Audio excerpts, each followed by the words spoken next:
What my Lord is putting to me is that I must demonstrate that I am administering as a Muslim the university. No. Otherwise, if your argument today is right, that once you have established, you are entitled to decide how to administer, then there was no reason to challenge the 51 and the 65 With amendment. respect, there is a reason, Mullah. The reason was they took over the entire control of the university. I was under Basha, not a minority institution. Therefore, I was not a minority institution under Basha. Taking away, how did they take away the control of the university? They took away the control by, for instance, regulating. First, it said that the proviso to 23 was deleted. Secondly, the constitution of the court was altered. Correct. Then they brought in the concept of a visitor. Correct. They brought in a whole lot of other changes. I agree, Mullah. I'm happy with 81. I have no problem with 81. That's exactly, but you're not, you can't be happy with 81. Why? 81 doesn't go far enough. No, it's far enough for me, Mullah. Please appreciate what I'm saying. It is far enough for me. That means 36 does help me. One second. Sir, justifies that 36 does talk of management, does talk of administration. If you don't, I don't understand what my management is unnecessarily. Mullah, I don't know why.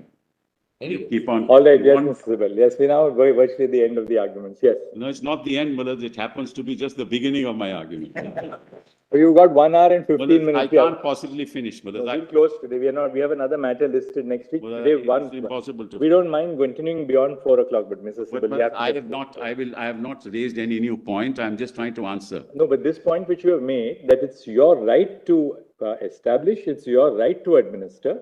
And merely because you choose any third party to administer doesn't take away your right to administer in a manner which you think is appropriate. That's the point. That's the point. That's the point, Mullah. It's a right and not a condition. Yeah, that's correct. That's all, Mullah. It's not a right, not a condition, Mullah. Absolutely right. Not a directive. Not a condition, not a directive. St. Stephen says so. So, Mullah, having said that, Mullah, now see what mistake Basha made. Plus, TMA pi answers the question of 8. TMA pi answers the question of affiliation. None of these conditions, Mullah, can take away from the character of the minority institution. So that, Mullah, is already covered by 11, this judgment of 11 judges. But, Mullah, kindly see, if your lordships don't mind, Mullah, placitum G, paragraph 3A, at page 16. Kindly see the other paragraph. Page 17, between E and F, Mullah, you see the two words in Article 30 must be read together, and so read the article gives the right to a minority to administer institution is established by it. If the education institution has not been established by a minority, it cannot claim the right to administer under 30. Perfectly good. Then, Mullah, what does the argument? We have therefore to consider, to examine closely what happened in 1920 when the Act was passed to decide whether in the face of the Act it could be said that Aligarh was established by the minority, whether the right to administer it ever vested in the minority. That's the wrong thing.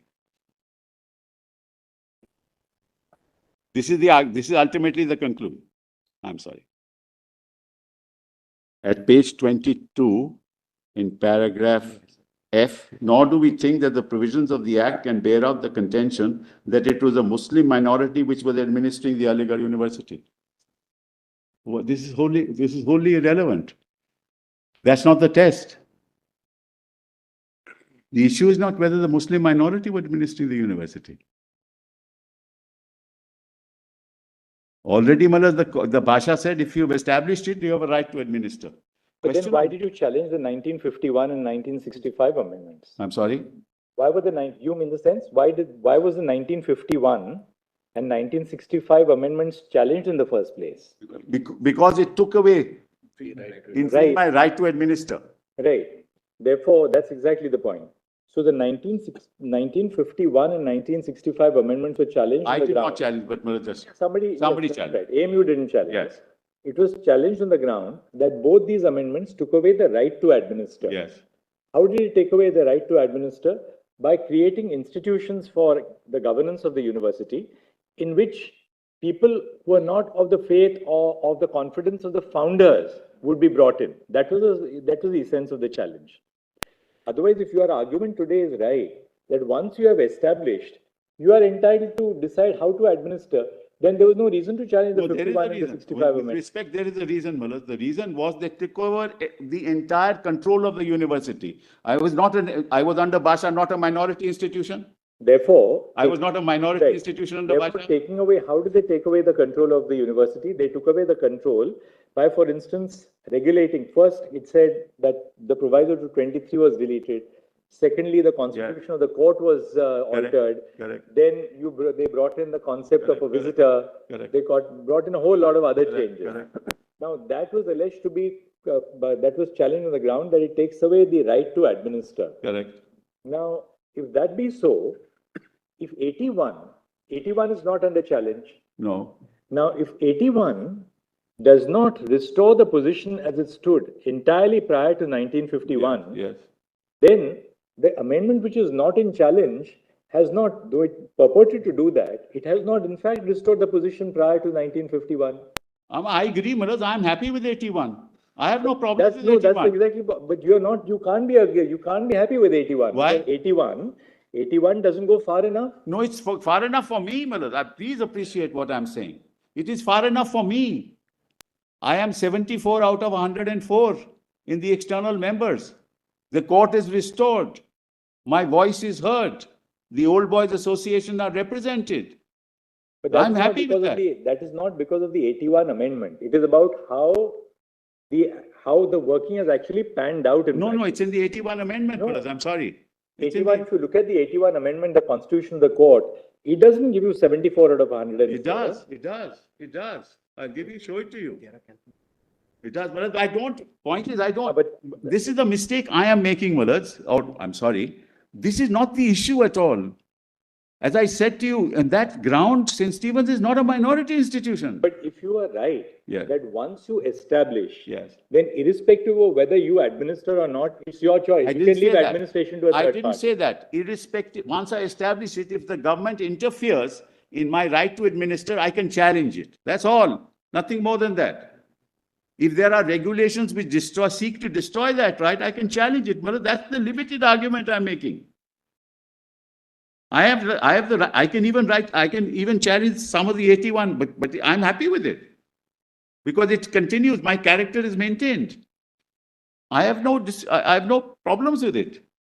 What my Lord is putting to me is that I must demonstrate that I am administering as a Muslim the university. No. I was at that point in time in 1920. I don't have to go back to that position. Where does regulation end and infringement begin, Malaj? That's the question. That's my right. I have to decide that. That, Malaj, with respect, even the court may not decide. Where does regulation end and where does the infringement begin is something I have to decide, Malaj. The difficulty is when we started the arguments, you said we are not going to the question of or, we accepting or should be read as and. Now your argument today is slightly different. What you are saying is once the minority decides to establish, within inverted commas, establish an institution, then two rights flow. One is they have the right to establish, which is the first right, which is connected with the rights of the minority to establish. And there's a second right to administer.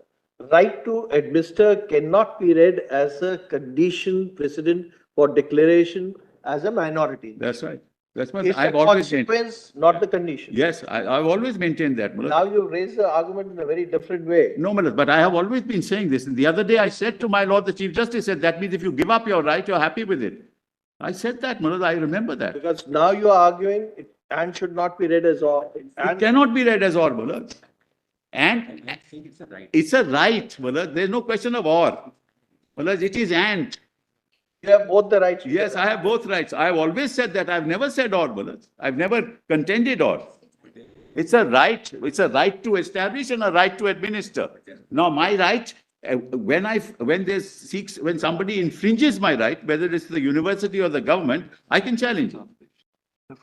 But to the extent I'm administering it, I feel that if this element of free play in the joints is good enough for me, I'm happy with it.